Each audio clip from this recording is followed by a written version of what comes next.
In this video, I want to show you how to turn on location on iPhone.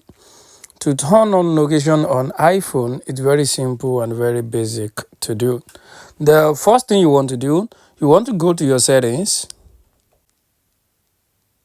So once you get to your settings, I want you to scroll down and tap on privacy and security.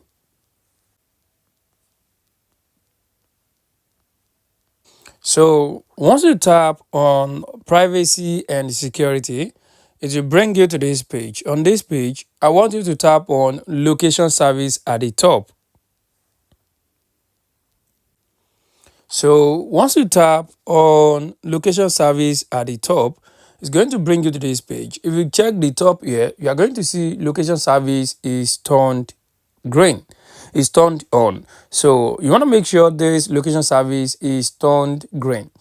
So this is how you can actually turn on and also turn off location service on iPhone. I hope this video helped you. Thanks for watching.